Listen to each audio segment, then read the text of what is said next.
Hello, this is Terry Norrington from Kuunganisha Ministries, and welcome to our children's ministry this week. This week we are going to be looking at the Tower of Babel, and I am reading from the Children's Bible. After the Great Flood, centuries passed, and Noah's descendants gradually peopled the earth. Generation followed generation, and the clans of his sons, Shem, Ham, and Japheth, flourished and prospered. They spread in every direction, all speaking one common language, so that wherever they went, they could understand each other.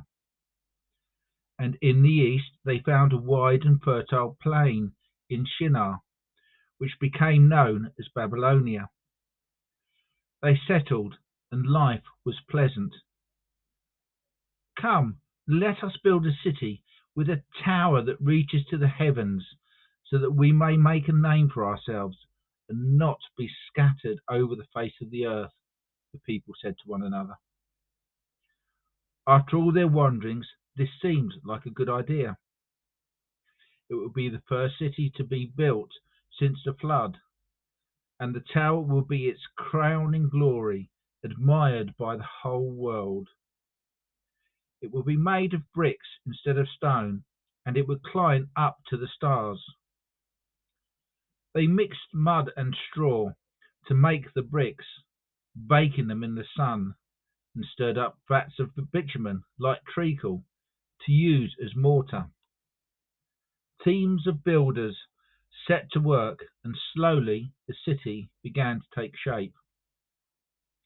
And the tower rose steadily from the ground, climbing higher and higher into the sky, as if it wanted to reach heaven itself.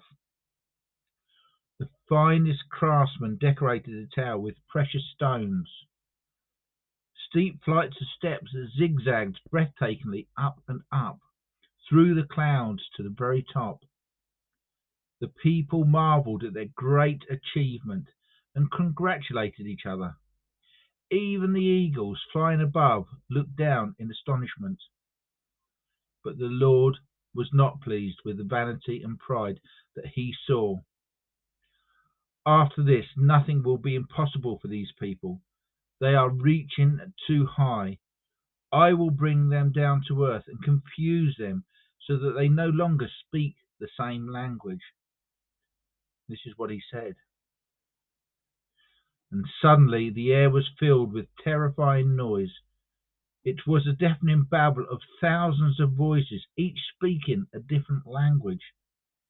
Nobody could understand what anyone else was saying.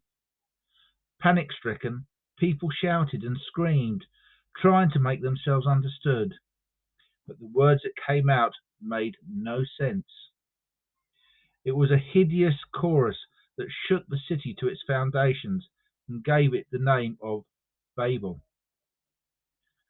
Confused and unable to communicate with each other, the people were not able to go on building the city. Instead, they were scattered over the face of the earth, speaking their different languages. So we try and understand this story a little bit. In the ancient world, the people of Babylonia claimed to be the center of the world. And in this story, they build a great tower to show God their genius and power. But God punishes them for their arrogance and vanity by making it impossible for them to be able to communicate, so preventing them from building their city and forcing them to scatter. Amen.